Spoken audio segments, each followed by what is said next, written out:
ഡിസ്കോഡിലുണ്ടോ? അയ്യോ പാട്ട് വന്നല്ലേ. ഡിസ്കോഡിലുണ്ടോ MRCയുടെ ലിസ്റ്റ്?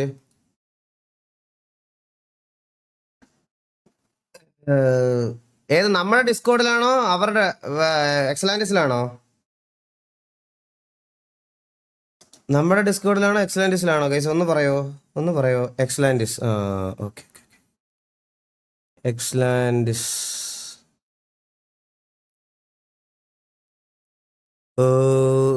എവിടെ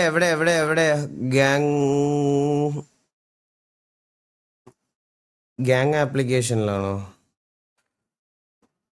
ഗ്യാങ്ങിന്റെ ഒക്കെ എവിടെയാ നോക്കട്ടെ ഒരു സെക്കൻഡ്. എവിടെ ഗ്യാങ് ആപ്ലിക്കേഷൻ? നോക്കട്ടെ ഗ്യാങ് ആപ്ലിക്കേഷൻസ്.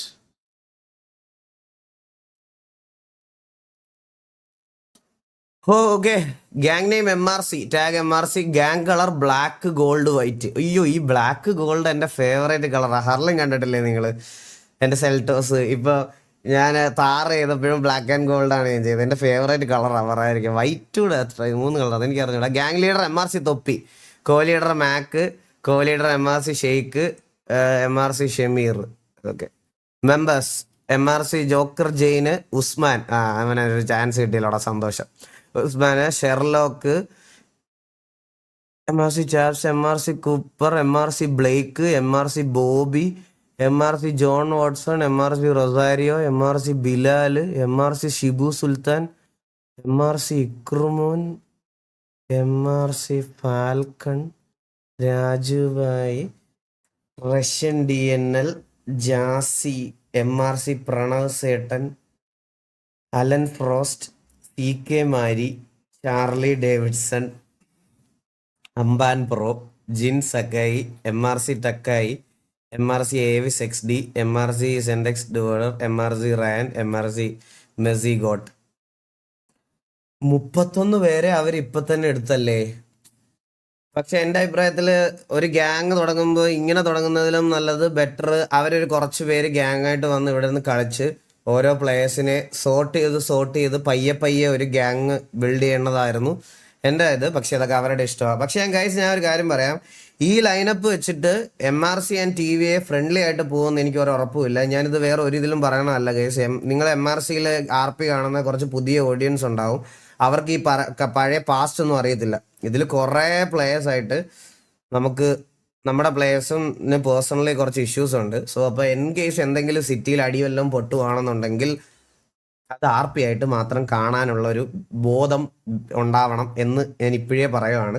പക്ഷെ ഇത് വെച്ച് നോക്കുമ്പോൾ എനിക്ക് ഉറപ്പാണ് MRC ഒരു ഫ്രണ്ട്ലി ഗ്യാങ് ആയിട്ട് ഒരിക്കലും പോകത്തില്ല. ബാക്കിയൊക്കെ അവരുടെ കാര്യം. അപ്പോൾ നമുക്കതിൽ കൂടുതൽ വേറെ ഒന്നും പറയാനില്ല. അതാണ് സത്യം, മനസ്സിലായോ? അതാണ് സത്യം. അത് എല്ലാവർക്കും അറിയാം. ഞാനത് ഇപ്പോഴേ പറയുവാണ്. സോ ഇതിൽ HF ആയാലും അങ്ങനെ കുറേ ആൾക്കാർ ഇതിലുണ്ട് നമുക്ക്. പക്ഷേ ഞാൻ ഒരു കാര്യം പറയാം, ഇവരൊരു പുതിയ തുടക്കം അവർ നന്നായിട്ട് കളിക്കുന്നെങ്കിൽ കാണുക. നമ്മളായിട്ട് അങ്ങനെ വെറുതെ പോയിട്ട് നമുക്ക് നേരത്തെ പ്രശ്നം ഉണ്ടായിരുന്നു എന്ന് പറഞ്ഞ് നമ്മൾ അങ്ങനെ പോയിട്ട് അലമ്പൊന്നും ഉണ്ടാക്കത്തില്ല. ഒന്നുമില്ലെങ്കിൽ ഈ പേരെൻ്റെ പേരിൽ ഒരുപാട് നാളുണ്ടായിരുന്നത് ഇന്ന് ഞാനാക്കിയ പേരിതാ, മനസ്സിലായി? ഈ 3 അക്ഷരത്തോട്, ബാക്കി എന്തിനോട് ആരോട് ഞാൻ കാണിച്ചില്ലെങ്കിലും ഈ 3 അക്ഷരത്തിനോട് എനിക്കൊരു റെസ്പെക്റ്റ് ഉണ്ട്.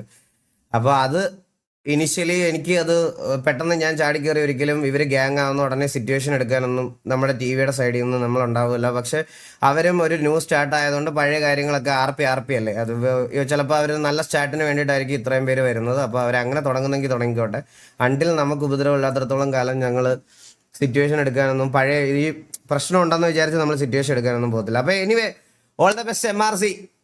തൊപ്പി അടിപൊളിയായ ഒരു ഗ്യാങ് കൊണ്ടുപോട്ടെ, അടിപൊളിയായിട്ടൊരു ഗ്യാങ് സെറ്റായിട്ട് വരട്ടെ. കോമ്പറ്റീഷൻ വന്നാലേ ഒരു സുഖമുള്ളൂ. അപ്പോൾ the best of the best ആവട്ടെ. TVക്ക് നമ്മുടെ ബാക്കി എല്ലാവർക്കും ഒരു നല്ല കോമ്പറ്റീഷൻ ആയിട്ടുള്ള ഒരു ഗ്യാങ് ആയിട്ട് ബിൽഡ് ചെയ്ത് തരട്ടെ. All the very best guys, all the very best. അപ്പൊ അത്രേ ഉള്ളൂ. MRCയുടെ ലിസ്റ്റ് കണ്ടായിരുന്നോ ചന്ദ്ര? MRCയുടെ എന്ത് ലിസ്റ്റ്? ഗ്യാങ് ലിസ്റ്റ് ഇല്ല, പറ കേട്ടെ. ജസ്റ്റ് ഒന്ന് എക്സലാൻഡീസ് എടുത്തൊന്ന് നോക്കണേ, സമയം കിട്ടുമ്പോ. ഞാൻ നോക്കട്ടെ. ഓക്കെ അല്ലേ? അത് എനിക്ക് മെയിൻ പേടി നിന്നെയാണേ. HF ആയിട്ട് നീ അത്രയ്ക്ക് നല്ല ടേംസിലല്ല. ഇല്ല മാസ് ഫാൽക്കൺ KV ഫാൽക്കൺ അല്ലേ? രാജു ഭായ KV. രാജു ഭായ് മാസ് രാജു ഭായ് അല്ലേ? KV ഫാൽക്കൺ രാജു ഭായ് എന്ന് പറയുന്നത് മാസ് രാജു ഭായ് അല്ലേ? അല്ല, ടെക്സാസിലെ രാജുഭായി. അതിനാ ടെക്സാസിലെ. ടെക്സാസിലെ രാജുഭായി ഒരു ദിവസം രാത്രി എന്റെ വീട്ടിൽ വന്നായിരുന്നു റഷ്യൻ DNL. ഈ ഇടയ്ക്ക്. ഒന്നും മനസ്സിൽ വെക്കല്ലേ, എനിക്കാണെങ്കിൽ കണ്ടിട്ട് ചിരി വരണ. പുള്ളി പക്ഷെ അടിപൊളിയാട്ടോ. ആർപി കാര്യങ്ങളിൽ പറയണതൊന്നും റിയൽ ലൈഫിൽ വന്നപ്പോ അങ്ങനെ ബിഹേവ് ചെയ്തിട്ടില്ല, മനസ്സിലായോ? പുള്ളിയൊക്കെ ചില്ല. പുള്ളിയൊക്കെ ആർപിൽ വന്നാൽ എന്തൊക്കെ വിളിക്കുള്ളൂ, പക്ഷെ റിയൽ ലൈഫിൽ വരുമ്പോ കുറച്ച് ലൈക്ക് അവർക്ക് ആ ഒരു സെൻസ് ഉണ്ട്, ലൈക്ക് അത് ഇതൊരു ഗെയിം ആണെന്ന് മനസ്സിലാക്കുള്ള ഒരു ഇതുണ്ട്. ജാസി CML ജാസി അല്ലേ? ജാസി CML ജാസി. കളിക്കട്ടെ ആളിയാ അവര്. അല്ല, എല്ലാരും കളിക്കട്ടല്ലേ. എനിക്ക് നിന്നെയാടാ പേടി, പുണ്ടച്ചു. നിന്നെയാണ് എനിക്ക് പേടി. നീ പോയി വള്ളി എടുക്കാതിരുന്നാ മതി നിന്നെ. നമ്മളുടെ ഒരു പ്രശ്നം വരാത്ത പക്ഷം നമ്മൾക്ക് ഒരു പ്രശ്നം. അതെ, നമുക്കൊരു പ്രശ്നമില്ല, അതാണ് പ്രശ്നം. അപ്പൊ ഞാൻ മേളിലുണ്ട് അവിടെ, ഞാൻ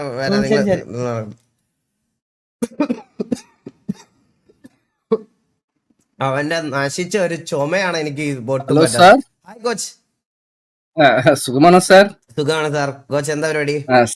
சார் ஒரு வாட்ஸ்அப்ல வந்துட்டு பிரச்சனைன்னு சொல்லிட்டு போன் கட் பண்ணீங்க. அது எந்த பிரச்சனைன்னு சொல்லணும்ல. അയ്യോ, ലൈവില് പറയാൻ പറ്റുന്ന ഒരു പ്രശ്നമല്ല. ലൈവിൽ ഓൾറെഡി നമ്മൾ പറഞ്ഞായിരുന്നു കോച്ച്. ഞാൻ പറഞ്ഞില്ലേ, അന്ന് ന്യൂ ഇയറിന്റെ ദിവസം ഞാൻ പരിപാടിയൊക്കെ കഴിഞ്ഞപ്പോ തിരിച്ചു വന്നപ്പോ കസാരയിൽ ഒരു അരവിന്ദൻ ഇരിക്കുന്നു ഇങ്ങനെ, കിരൺ ചേട്ടൻ. പുള്ളിക്ക് അനങ്ങാനും വയ്യ, നിക്കാനും വയ്യ. അവിടെ ഒരു 50 പേര് കൂടി. ഞാൻ ഓർത്ത് ആരേണ്ട തല്ലി ചവിട്ടി കൊന്നു കോച്ച്. അതിന്റെ ഇടയ്ക്കാണ് കോച്ച് വിളിക്കുന്നത്. അപ്പോൾ നമ്മള് ഈ ന്യൂ ഇയർ ദിവസങ്ങളിലും ഇങ്ങനത്തെ ദിവസങ്ങളിൽ നമ്മൾ ഡ്രിങ്ക് ആൻഡ് ഡ്രൈവ് ഒരിക്കലും ചെയ്യാൻ പാടില്ലാത്തത് കൊണ്ട് coach we hired 2 drivers. Okay,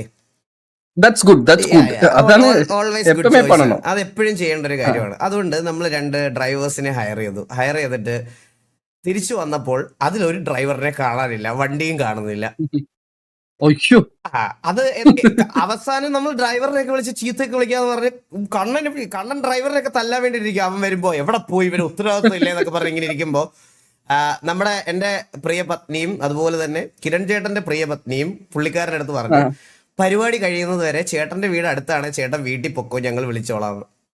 ചേട്ടന്റെ വീട് കാക്കനാടായിരുന്നു. കാക്കനാട് ഏതോ പപ്പാരിയെ കത്തിക്കുന്ന തിരക്കിൽ അവിടെ ട്രാഫിക് ജാം ആയി, പുള്ളിയുടെ ഫോൺ സിഗ്നൽ ജാം ആയി, പുള്ളിയുടെ ഫോൺ ഓഫായി, പുള്ളി 1 മണിക്കൂർ ലേറ്റ് ആയി. അതുകൊണ്ട് കിരൺ ചേട്ടനെ ഞങ്ങൾക്ക് കാർണിവലില് അവിടുത്തെ ന്യൂ ഇയർ പരിപാടിയിൽ ഒരു 2 മണിക്കൂർ പ്രതിഷ്ഠയായിട്ട് വെക്കേണ്ട വന്നു. നാട്ടുകാരൊക്കെ വന്ന് തൊട്ട് തൊഴുതു, ഈശ്വര ഈ വർഷം നന്നാവണേന്നൊക്കെ പറഞ്ഞ് പുള്ളിയെ 2 മണിക്കൂർ. അങ്ങനെ ഒരു വലിയ പ്രശ്നത്തിൽ നിൽക്കുമ്പോഴാണ് കോച്ച് എന്നെ വിളിക്കണത്. മനസ്സിലായോ? മനസ്സിലായി. ബട്ട് ആടാ ഗേൾസ് ടാലന്റ് അല്ല അത്. പിന്നെ ചേട്ടൻ പോയി റെസ്റ്റ് ഒക്കെ എടുത്തിട്ട് അവൻ പോയി ഉറങ്ങിപ്പോയി. എന്തിനു പറയാൻ.